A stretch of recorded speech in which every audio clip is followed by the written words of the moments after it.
बिस्मिल्लाहिर्रहमानिर्रहीम। अस्सलाम वालेकुम वरहमतुल्लाहि वबरकातुहू। आबिद राजा चैनल की तरफ से आज मैं अपने दोस्तों को रसूलुल्लाह सल्लल्लाहु अलैहि वसल्लम का एक फरमान बताऊंगा।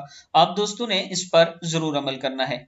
अल्लाह के कुछ बंदे न नबी होंगे न शहीद। रसूलुल्लाह सल्लल्लाहु अलैहि वसल्लम ने इरशाद फरमाया, अल्लाह के कुछ बंदे न नबी होंगे न ही शहीद, लेकिन क़यामत के दिन अल्लाह की तरफ से इनको मिलने वाले रुतबे पर अंबिया और शुहदा भी रश करेंगे।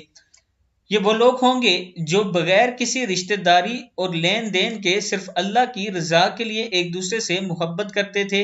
इनके चेहरे रोशन होंगे और वो नूर के मिंबरों पर जलवागर होंगे। अबू दाऊद में यह हदीस मौजूद है, ये नीचे हवाला मौजूद है, आप देख सकते हैं। मैं अपने दोस्तों से गुजारिश करूंगा कि एक दूसरे के साथ अच्छे इखलाक के साथ अच्छी तरह पेश आया करें। गुफ्तगू का चुनाव, अल्फाज का चुनाव अच्छा किया करें ताकि दूसरा आपकी बातों से मुतासिर हो सके, उसको आपसे तकलीफ ना हो। आप दोस्तों ने इस वीडियो को आगे जरूर शेयर करना है। और अगर कोई दोस्त ऑनलाइन कुरान पाक पढ़ना चाहता है तो ये मेरा व्हाट्सएप नंबर है, आप मुझसे रब्ता कर सकते हैं। अस्सलामु अलैकुम वरहमतुल्लाहि वबरकातुहू।